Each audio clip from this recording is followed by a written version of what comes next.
I was very happy to notice that a lot of the guesses for our latest listening exercise included descriptions of the natural sound of the space.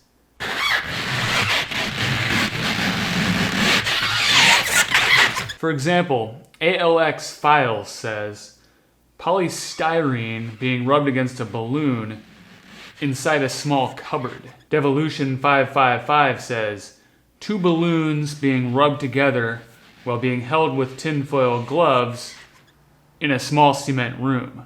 Tom Lyons says, wrapping a balloon in cling film in an echoey basement. Often we don't really hear the sound of the space we're in unless we either start listening pretty intently or else we record it and play it back, at which point it suddenly becomes very noticeable. I think about this a lot. Sounds that are unwanted, unexpected, or even unnoticed can end up becoming so integral. We've explored this before here, but I'm going to make a note to come back and explore it some more soon. Here are a couple other guesses for that listening exercise. Continental Fruit says, I hear an inflatable flamingo struggling in a cement mixer.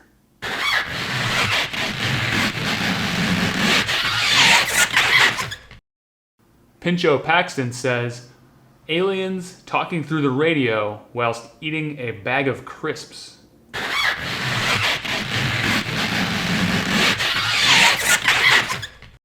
And here is what it really was.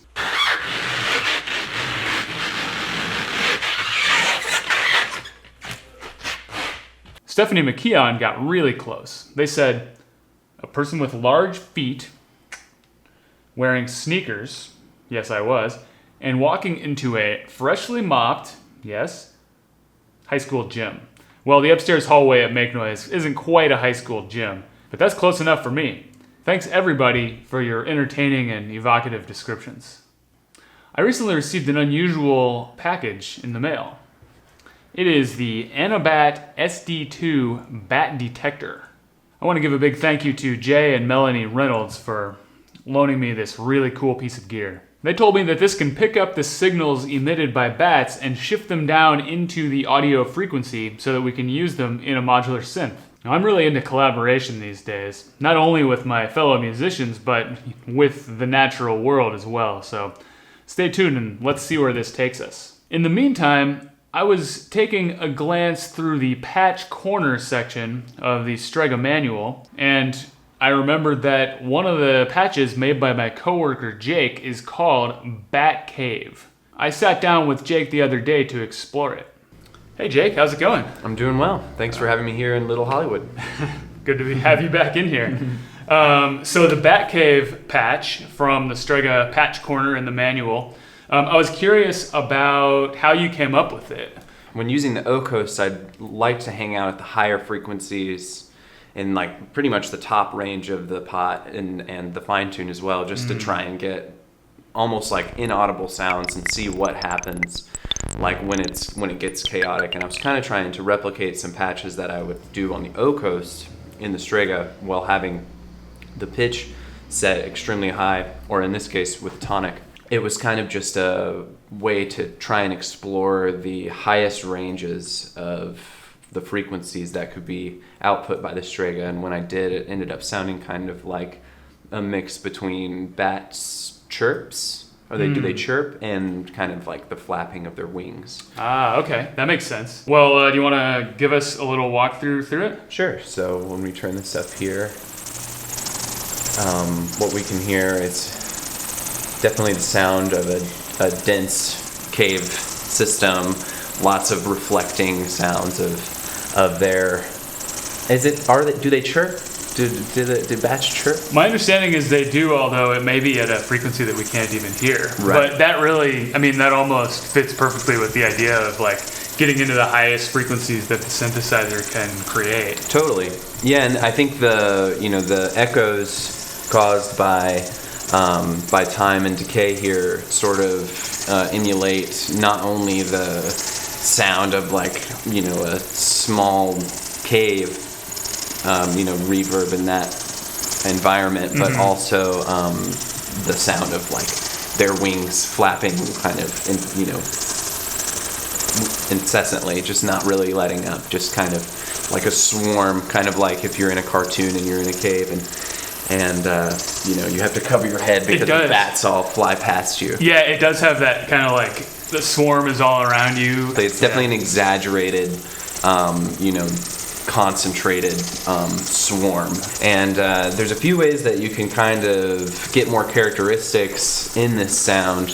And a lot of it is based on the internal modulation of the strega, the interference, and how the feedback from time and decay affect the normalization of activation and tonic. So there's only one patch cable that I have listed in the patch diagram in the manual. However, this cable isn't completely necessary.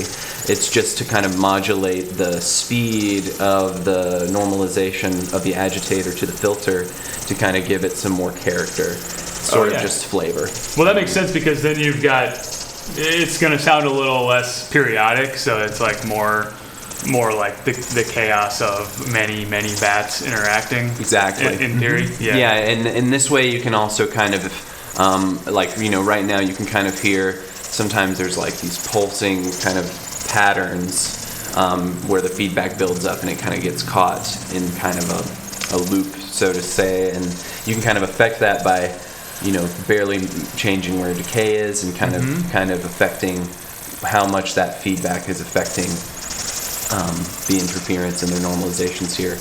And something else that's interesting about this patch is that it kind of starts unactivated, you could say. So if I were to adjust the pitch here all the way down, we'd find that we wouldn't have any sound anymore because the feedback path doesn't have anything in the interference.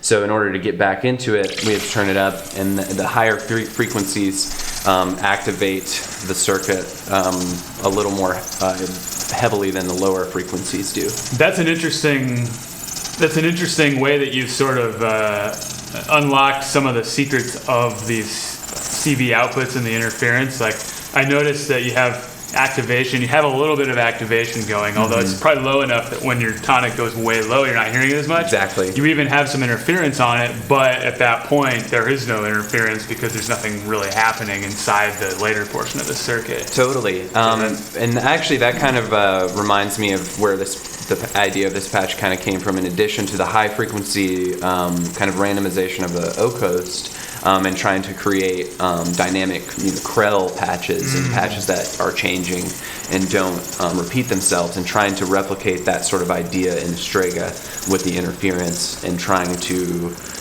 create these modulations that don't repeat themselves but aren't super exaggerated to the point of creating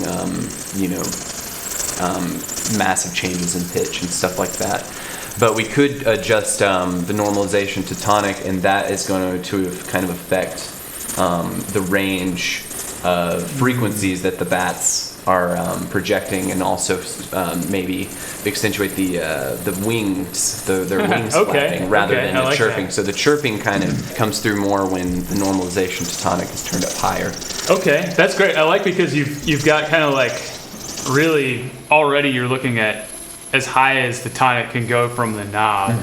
And honestly, when you turn the interference down, it doesn't even really sound like any kind of flapping. It starts to sound more, electronic or whatever you have. Yeah, kind of. But if you add that interference, you're pushing it a little bit up above and getting this sort of flapping sound. And then when you really crank it, the chirps come in. Yeah, and you can also adjust blend to kind of, make one bat sound a little closer to you than the others.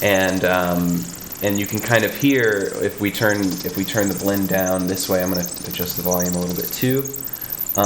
That the normalization to tonic doesn't just push your pitch higher. It actually can kind of push it into all different directions.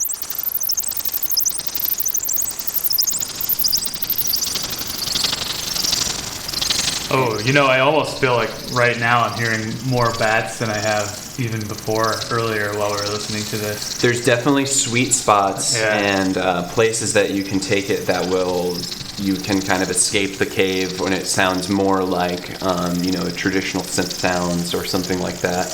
And a lot of that has to do with the relationship of decay and time and activation.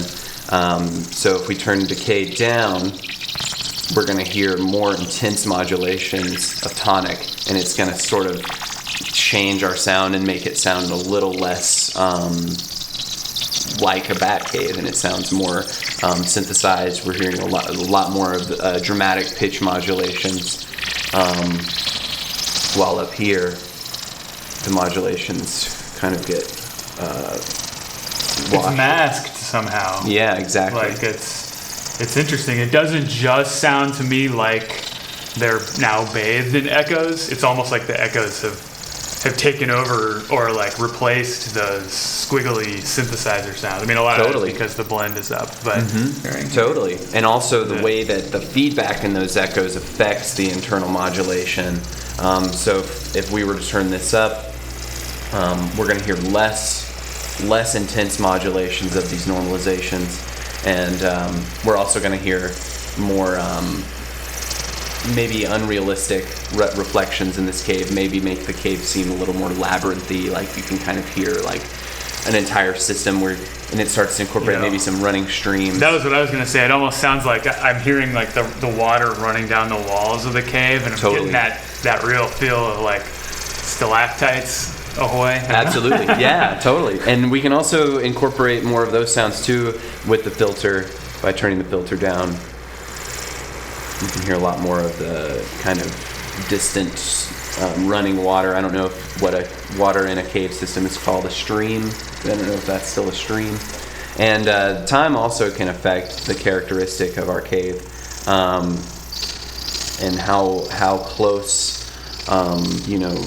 what the proximity of this cave is. Is it a small cave or is it a bigger cave? So if we have decay turned up higher and we have time turned up higher as well, we start to get more audio rate kind of delay times, and you can kind of stray away from the cave sound. It's starting to sound more synthetic now. Totally. Absolutely. Still sounds cool, but I mean, one of the things I love about synthesizers is how you can go back and forth between those different worlds. Yeah, I also find that the normalization of the sub output to the time is important to add dynamics to this patch. So if we were to turn that down, the movement of the cave, we don't hear it as much. It kind of sounds more like delay, more like a unmodulated delay. And having this normalization of the sub output to time is a mild effect, but it kind of adds more variety to the cave, and we can kind of hear more wings. It sounds more like there's more movement, like the swarm is going all over the place. Absolutely. This is a great use of the interference circuits. I love this patch, Jake. Really cool. Thank you. Yeah. I think having the interference circuit can definitely be hard to wrangle. It can like earlier, if you turn our pitch down here, it's gone. The LED isn't lighting. There's nothing in our path that's really creating any modulation. Right. So. It's really a balancing act. Yeah, that's fun. So have you ever been inside of a bat cave? I feel like I have, but it might just be that I can't remember a specific thing. It might just be that kind of cartoon memory Right. of like me feeling that I had been there before. I did a spelunking field trip or something when I was like, I don't know, 10 or 11. I could feel my boots getting sticky while listening to this. That's the goal for sure. I sometimes end up overlooking the patches we put in the manuals for our instruments. We spend a bunch of time making sure there are plenty of them on release, and then over the years they're sometimes forgotten. Pete did a great video recently on the Maths bouncing ball patch, which was taken on kind of a life of its own over the last decade or so. Do you have any favorites that you'd like to see? Let us know in the comments, and happy patching.